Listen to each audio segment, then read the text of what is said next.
I'm getting so tired. I'm getting so.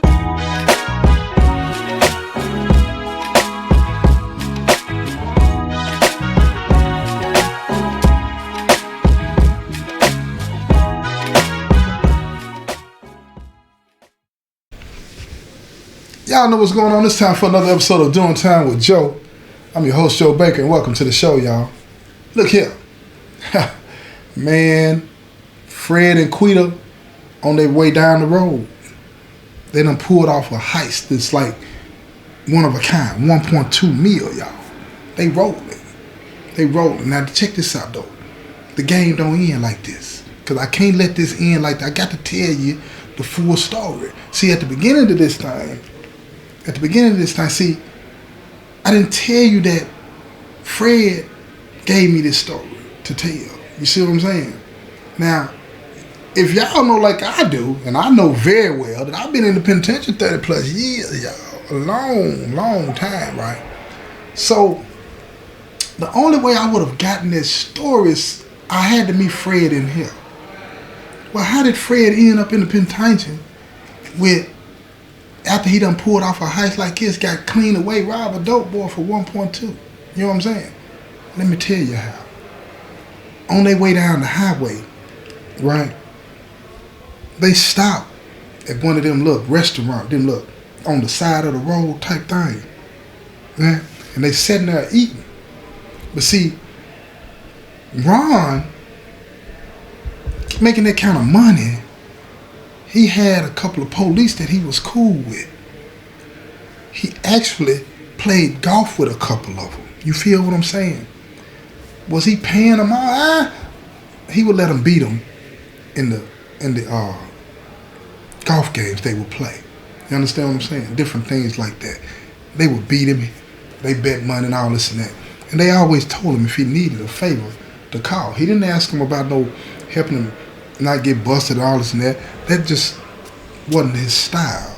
He just wanted to be cool with him in case he might need him for something, right? And now he does. So he calls and tells him, look, I just got robbed. They said, what? They said, did you call him in? He said, I'm calling y'all first. They said, this is what you need to do. You call that in and report that you've been robbed. And then we get on it. But go ahead and tell us, who was it? Give us a description. So he tell him, Fred. Tell him his whole name, y'all. Whole name. Now, y'all know I'm using the alias in this, you know what I'm saying, episode for Fred. He tell him Fred's whole name. He don't say one word about Quita, right? Heart wouldn't let him. Even though he know he done got hit. He know he done got hit, but see, it's one thing about, you know what I'm saying, when you on that level like that. You don't want everybody to know that you got played by the P. Because he got played by the P, y'all. He got played by the P. So he tell him Fred robbed him. Yeah, all of that. Hit him in the back of the head, knocked him out. That's the story he's sticking to it. So while Fred and Quita at the little restaurant, you know what I'm saying, like them little diners, you know how they had them little diners on the side of the road and stuff like that, Cracker Barrel and all that, off the interstates and stuff like that. It was one of them, right? Quita is in the restroom, and he always told her to make sure the bag is always put up in the trunk under the tie, right? So he's sitting at the booth. Police happen to be in there. The APB been put out. They got his whole name and a picture of him, right? How'd that happen? You feel me? Well, it happened because he had priors. Yeah. He had some priors. They got a picture of him. It's a little younger, but it's him. Police come in there to get them some coffee and that, you know, that kind of stuff, right? They look over at him. Actually, it wasn't police, it was the state troopers. They let them know too. You know what I'm saying? Because there's one of the interstates. They look over there, they see him. They walk over there real slow and gently, hand on their guns. He thinking what they want me for. He ain't got no warrants or nothing like that. Surely dude ain't told it. They said, sir, is your name Fred such and such? He said, Yes, it is. May I help you, sir? Oh, they pulled their pistols real fast and said, stand up and put your hands behind your back. You are under arrest for robbery. What? Wait a minute. Robbery? Robbery of who? Man, look here, they tell him Ron full name. He called in and said that you robbed him. You hit him in the head and assaulted him. We're arresting you for armed robbery. What? He couldn't believe it. So about the time they got him linked over the table, they putting handcuffs on him and standing back up, finna walk him out. Here she come out the restroom. She see him. She stopped, freeze, dead in her track. Dead in her track. And now she looking around. She trying to see, wait a minute, he got the keys. He got the keys. But see, Fred's, he's swift. He's swift, y'all. He done left the keys in the seat in the booth. She seen him. She walk over and she scooped the keys. She sat on down in the booth. Now check this part out here. Now this is what really is spooky. The lady behind the counter, the waitress, she see Quita sit down. And she tell her, the waitress put her hand, her finger up to her lips and said, be quiet. And she pointed as if to warn Quita, they just took him to the police car. You don't need to move or do nothing. So she looks out the window and she can see him. It's got them big windows. You know how them restaurants be. You see everything. So she's looking out there. They put him in the back. He looking at her. He winks at her. She winks at him. She wants to blow him a kiss, but she can't. So she just, puckers her lips like she's kissing the wind. You know what I'm talking about? And she mouthed to him, I got you. I got you. They pull off. They gone. She wait about 5 or 10 minutes. She jump up and jump in that car. She go the opposite direction, cross state line as fast as she could. Because she thinking they after her. She just wasn't there. You understand? And she don't know if they're going to come back and get the car, whatever the case may be, because they looked at the car, but they went on about their business. But what she found out later on is that Ron never told him about her. She got the money and was gone. Got the money and gone. And at his first court appearance, she couldn't show up. She was scared. She didn't know what was going on. She still was unsure. But she got him a lawyer. When the lawyer went up and the lawyer found out they're not looking for her. They're not looking for her. It was just him. It was just him. They charged him with aggravated assault and armed robbery. Ooh. Ooh.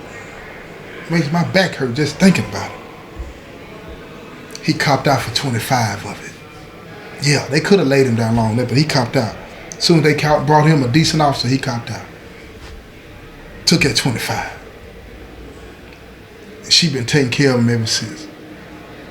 Has she moved on? Yeah. She got her somebody else. But she lived a good life. Still living it. Still living it off of that money. As far as he know anyway, because she still take care of it.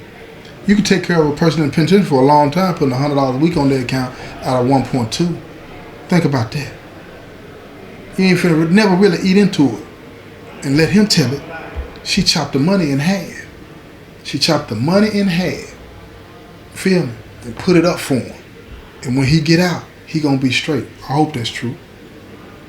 I kind of tend to believe it. You know what I'm saying? I asked him, I said, has she ever been to visit? He's like, no, she's still spooked. All these years later, she's still spooked. But see, he finna get out. Oh, yeah. And I hope things are good for him. I hope life be everything he wanted it to be. For real. Because if it's not, it's gonna get ugly. Now, why did I want y'all to know that ending in particular? Because, people, street people, they always see the glass as half full. He didn't see half empty. He didn't see that something could go wrong, right? He didn't see that he could end up in a penitentiary for 25 years. He didn't see that he was pimping out his gal. You understand what I'm saying? To the point to where it ain't nothing right about that. Ain't nothing right about that. Now, look, it's $1.2 million worth that.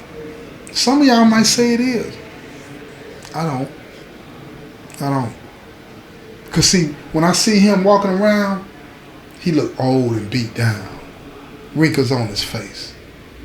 And he did tell me, he still makes her tell him what she does with the men that she's been with. How many times they've done it. He said, that's how you control them. I looked at him, I said, homie, no, she really controlling you. She really controlling you. She giving you that. You messed her up. Got her thinking this is love. You feel me? She telling you that just to satisfy you, man. Because that's what she thinks you want. That's what you made her believe love is. Total honesty. But it's a difference in being totally honest about something that's good. Right? Versus being totally honest about something like that. Look, they're not swingers, y'all. He uses her body to set up robberies. Think about that.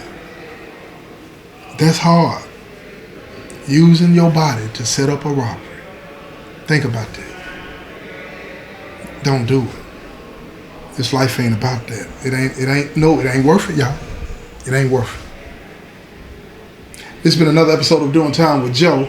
I'm your host, Joe Baker, and I said peace, y'all.